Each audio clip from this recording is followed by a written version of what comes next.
ginagalaw dyan. Okay. Okay, hi, hello, good morning, good afternoon, good evening, matibay babies. Welcome to Lutang Class. Ay, joke lang. Welcome to Matibay Class. Ayan. So, this topic will be part of our second quarter na. Actually, this katatapos past week, ba? kakatapos lang nilang makita ang kanilang grades. So, ibig sabihin, kakatapos lang din nila akong... Isumpa. Joke lang. Pasalamatan.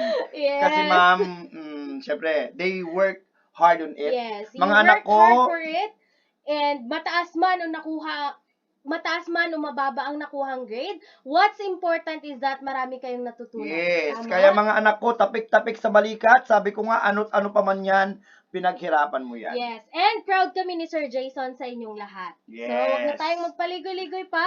Let us now proceed with our topic for today. And it is all about defining and comparing actual time and approximate time. Yan ayan, na. so that is for our module 17. Ang saya-saya niyan. Yan ba yung Yes. nagka-count tayo sa kamay? Yes, gagamitan natin siya ng Thumb. fist. Ay, ano tawag doon? Ay, ano yun? Fist. Ay, sorry na. Lovely. Sabi ko, lutang ako eh. Okay, and for this topic, we have objectives. Ilan? Kinakain naman yung fish. Ano yun? Kinakain yun? Isda yun, di ba? Hindi yun yung hinihilamusan. Face Ay, yun. please yun. Okay, we have objectives. Our first objective is to defining actual and approximate time in exact and ordinary interest. Second is comparing actual and approximate time and exact and ordinary interest. Anong kinalaman nito? Wala, feeling ko may kalendaryo dyan sa loob. Akala ko Christmas na. Okay, so for this certain topic, ay kasi last time ordinary and, ordinary and exact. Ngayon naman, actual Pagsasamahan na and natin. approximate. Pagsasamahin na natin, wherein bibilangin natin kung ilan yung isaktong Araw na. na dapat magbabayad ka, something like that. Okay? Ay, may pangatlo pa pala. Lutang na. Solving real-life word problems involving actual and approximate time in exact and ordinary interest. Okay, let's proceed. On our examples. Yan. Formulas, meron tayong 1, 2, 3, 4.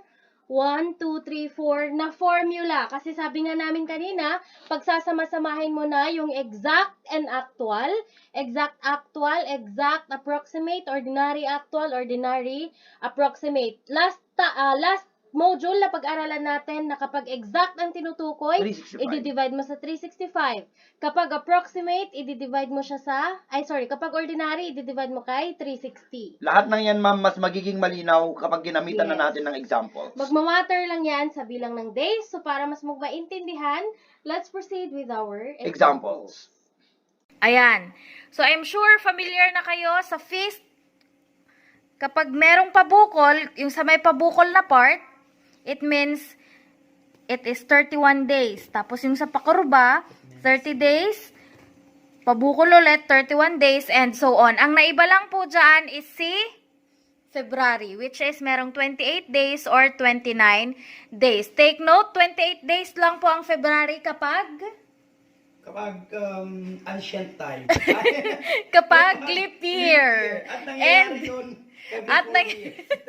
At nangyayari ang leap year every after 4 years. So take note mga anak, ngayong ang last leap year is 2016. After 4 years, 2020. Therefore, ngayong taon, ang February po natin is naka 28. Ayan, so before we proceed with solving and examples, let's emphasize first kung ano nga ba yung difference ni actual time at saka ni approximate time. Kapag sinabi nating actual, ito yung kailangan natin tignan yung calendar para malaman natin kung ilan yung eksaktong araw ang meron tayo sa isang buwan.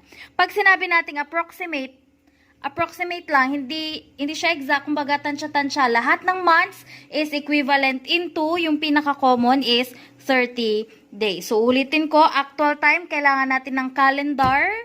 Approximate, lahat ng months is equal to 30 days. So, let's start with our first example. For example number 1, Les borrowed 8,600 pesos on March 2, 2010, which is to be repaid on May 21, 2010 at 16.2% simple interest. Find A, exact simple interest using actual time. B, exact simple interest using approximate time. C, ordinary simple interest using actual time. And letter D, ordinary simple interest using approximate time. Kung titingnan niyo yung formula, madali lang yan.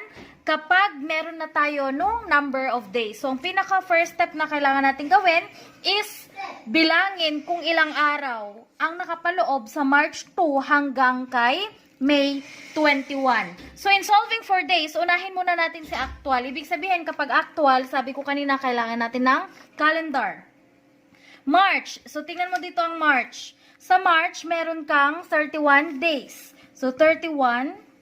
Take note, may binanggit siyang date dito. Sabi niya, March 2. Nagbigay siya ng 2 araw na. So, yung 2 araw na yon, isusubtract na natin siya kay March. Kasi nakalipas na yung 2 araw. Hindi na siya covered doon sa araw kung kailan na sinasakop ng March 2 hanggang May 21. Next, April. Ilang araw sa April? You have 30. So, ilagay mo dyan, 30. Next is May. May 21. So, ibig sabihin, ang covered na lang kay May is hanggang May 1 hanggang 21. So, ibig sabihin, 21 days na lang po siya. Yun yung actual. And then, after nyan, you are going to add. So, 31 minus 2. 31 minus 2 is 29. So, dito meron kang 29 days. Kay April, you have 30 days and 21 days. You add 29 plus 30 plus 21. Ulit. 29 plus 30 plus 21. So, kay actual time, meron kang 80 days. Kay approximate time naman, approximate time, sabi ko kanina, lahat ng days is equivalent, lahat ng months is equivalent to 30 days. So, yung March mo, you have 30 days, hindi nakasama yung 2 araw dahil March 2, sabi niya dyan, minus 2. April is 30. May is 21 days. So, it is 28. 28 plus 30 plus 21 is equal to 79 days. So, kapag actual ang tinatanong niya, so kapag actual, ang gagamitin natin ay si 80 days. Pero kapag sinabing approximate, gagamitin natin ang 79 days. Next, let's start our solving since meron na tayo ng number of days. Unahin natin si letter A. Exact simple interest using actual time. We have I is equal to PR multiplied to days all over 365. But first, let us identify kung ano ang ating principal at kung ano ang ating rate. It is very obvious na ang principal natin sa example number 1 ay si Ma'am Dara. 8,600 pesos. And our rate is 16.12. Sabi niya, it is always in decimal, sorry. 16.2. So, i-divide lang natin siya sa 100. 16.2 divided by 100 is equal to 0.162. Let's substitute. We have now 8,600 times 0.162 times. Ang day natin, actual time is 80 days. So, we will be using 80 all over 365. Okay. Kapag ang calculator mo ay ganito, kailangan natin talaga siyang imano-mano. So, you copy 8,600. 0.162. Unahin natin siya.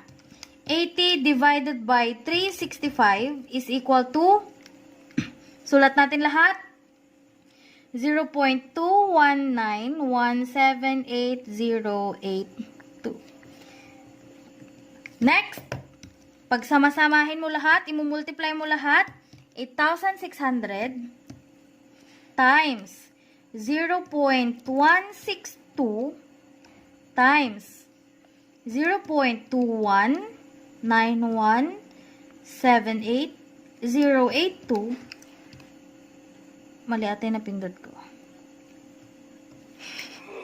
82, ayan, is equal to 305.36. 2 decimal points lang po ang kukunin natin. So, this is our answer for letter A. Exact simple interest using actual time. Let's proceed with letter B. Exact simple interest using approximate time. So, lahat ng data natin dito kanina gagamitin natin. Papalitan lang po natin yung number of days. So, we have approximate time. So, our P kanina is equal to 8,600 times our rate is 0.162 times exact simple interest using approximate time. Approximate days natin is 79 days all over 365. Kapag ang calculator ninyo is ganito, kailangan ninyong imano-mano. Pero pag ganito, okay lang kahit idiretso na natin. Since 3.9 natin yung mano-mano kanina, try din natin yung diretso ngayon para mas madaling buhay. So you have 8,600 times 0.162 times fraction, kung paano siya sinulat, ganun din ang pagkakatype sa calculator. 79 all over 365. Okay, so it is equal to 301.54. Final answer. So, kung titignan ninyo, actual time and approximate time, merong difference yung kanilang answer. Kasi nga, hindi parehas yung days kapag actual and approximate lang. For letter C, ordinary simple interest using actual time. So, ang P natin kanina is 8,600 and our rate is 16.2% or 0.162. Let's substitute. We have now I is equal to 8,600 times 0.162 times.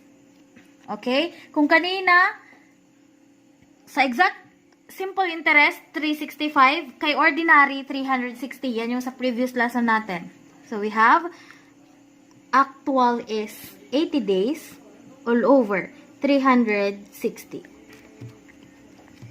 So, I now is equal to 86 times 0.162 times fraction 80 all over 360. Okay, it is equal to 309.6. 309.6. Final answer. Last, letter D, ordinary simple interest using approximate time. So, we have I is equal to 8,600 times 0.162 times 79 days all over 360 days. So, we have I is equal to, okay, yung sagot natin kanina, papalitan mo lang yung 80 ng 79. So, it is equal to, ayan, 305.73. 305.73. Final answer. Ngayon, meron ding mga instances kagaya dito sa inyo activity sheets na ang given ay naka-table. So, paano natin isosolve yon? Uulitin ko, kapag actual ang hinihingi, kailangan natin gumamit ng calendar. Kapag approximate, lahat po ng months is 30 days. For example, ito, sagutan natin si number 5. Okay, let's answer number 5. Given na dyan ordinary interest, actual time.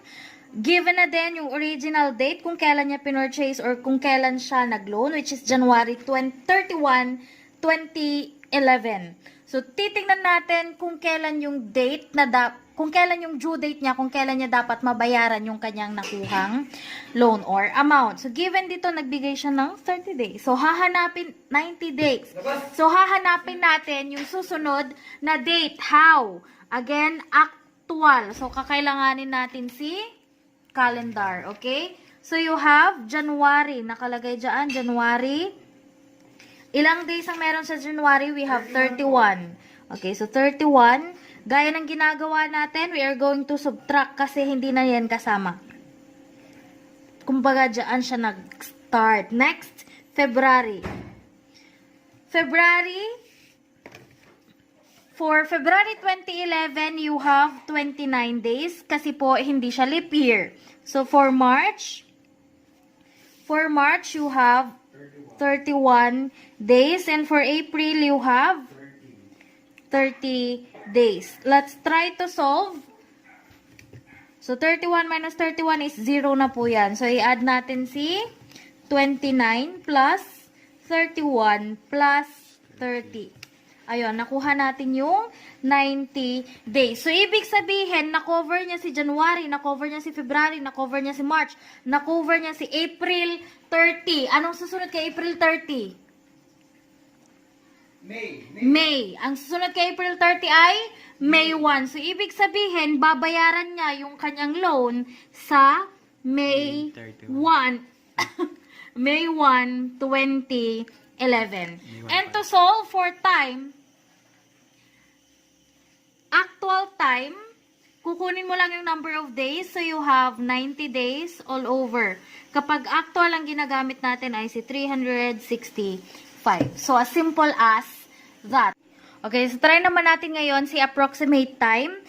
For number 6, January 31, 2011 pa rin. 90 days pa rin. Hahanapin ulit natin kung kailan yung kanyang due date or kung kailan niya dapat matapos bayaran yung kanyang loan. So, we have January 31.